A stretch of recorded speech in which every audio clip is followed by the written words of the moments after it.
I don't know, Joe. It seems like I might be the only Luke player who know how to beat Duke, to be honest. I mean, to be honest, Luke Gao is probably even or in Luke's favor, in my opinion. I don't think it's in Gao's favor. I think just the level 1 and his jumping. His level 1 and his jumping makes that matchup kind of hard for Gao. You can push him towards the corner and get a good amount of damage a lot of times. I think that matchup is pretty hard for, like, it's not hard for Gao, but I don't think it's easy. You just gotta have patience too. Luke players, y'all don't really have patience. Y'all get anti-aired 800 times hoping that maybe one of them will go through. And I watch you play Dujo, you literally will do 5 safe jump-ins in a row, not stop. Like, you know, how you expect to win with that strategy? You can't really win with a strategy like that. See, Joe, this is the thing right here. This is what I'm happy you said that they used to work. This is what I talk about with players on the stream sometimes when I have this conversation. Y'all think that just because something worked, it's the way to keep playing and it's because it's getting you a win or two. You shouldn't try to just abuse something that you know is not a good strategy just because you see it work once or twice.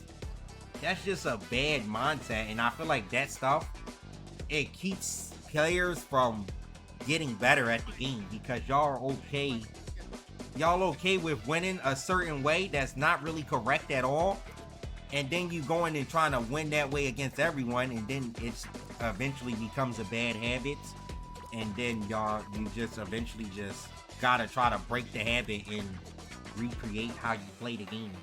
You can't just try to abuse stuff on people just because it worked 1 or 2 times, especially when the game is new. That's why Japan always eventually ends up the better region. Like, it's only because they all eventually start playing the game correctly. Beating someone in a tournament is just not the end all be all. Like, we have to realize that there is a correct way to play Street Fighter. Maybe some players don't follow it completely like other players and they still can win, but they, like people like Nemo or like Mena, they're like anomalies. They do play Street Fighter to a point and then they just have their own crazy style, but they know when they can't be doing stupid shit all the time. But I feel like the players in America, if y'all doing stupid shit, y'all just keep doing the stupid shit forever because it worked 1 or 2 times. Y'all, you don't need to do that. There's a right way to play the game, and you should try to play it most of the match all the time. And then you add in your little random, do whatever it is that you want to do. Your little flair, you can, you gotta just learn how to sneak it in moments. You can't just try to sneak it in when it's not sneaky no more. You know what I'm saying? There's no sneaking it in no more. It's definitely easier said than done. It's very hard to like not crack and do something crazy in these games, especially when you just probably a bit scared and neutral and you just like, alright. Especially in this game, I feel like it creates way more bad habits even than Street Fighter V did. Cause now there's so many ways to skip neutral in this game, and it works 95% of the time pretty much against every player. But then you're gonna eventually fight a player who's just not letting you do that in a bracket.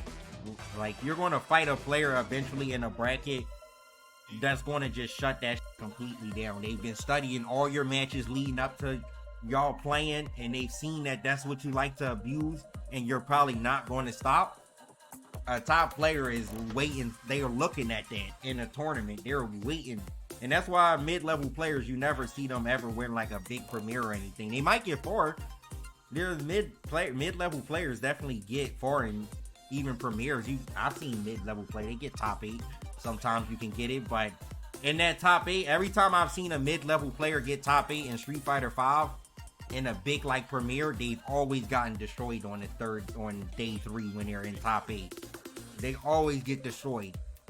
Every single time. They never make it further than like whatever they made it to in top 8. They either go 0-2 in the winner side, or they just go 0-1 in the loser side the next day. But it's just because the top player had so much time to study and watch all your matches leading up into that. And if they just see you abusing stuff now. They have all the data to just sit there and wait to check you and then start the offense. They always can get their offense started because you're making a mistake that they noticed and picked up on. How did I learn all this? I don't know. I just got better at the game and realized, I used to play like a lot of people play. I used to be random, y'all don't even understand. I only could win matches back like in Street Fighter 4 for a very, very long time. I mean years and years. I literally used to just jump or walk back to the corner and hope I could back throw it, and then I get my maul on. But that just wasn't getting me a lot of wins, so I had to keep evolving how I played the game. But I was so bad that I literally just only used to try to back throw it in the corner and then win from that. But then some people don't, you eventually fight people and characters that don't need to come to that corner, and then you gotta go to them.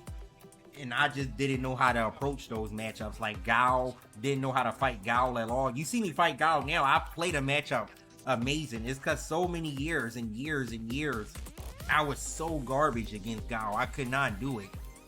I was so bad for so long. I just started realizing how bad I was in Street Fighter when I played against Smug though. That's when I realized that I was trash. How bad he used to just expose my neutral in Street Fighter 4. Even though my character was way better in neutral than Dudley, it made me think about things a lot and just wondered if did I want to keep playing, or do I want to learn how to beat people who just play lame all day? I used to play Ken on Smug. Smug giving you an existential crisis. He was, bro. I've never passed. In Street Fighter 4, when me and Smug played first to 10s, I never ever in my life got past 3 games. Never. Not one time did I get past 3 games on Smug, playing him in a first to 10. Never in Street Fighter 4. I remember that, and that was so long ago, and I was young, and I still remember that. Never getting, that used to be a goal of mine, just to reach 5 games on Smug. Not even, I couldn't even get to 4. 3 was the most. That was the most I could ever get on that. That was it. And that shit used to piss me off. It used to make me so mad. Well, not really mad, but I feel like that's not mad. It used to make me sad. That's how I knew I wanted to play Street Fighter, because I was getting sad at a young age, losing. Going to sleep thinking about that. So many nights I went to sleep just thinking how the fuck I was going to beat Smug.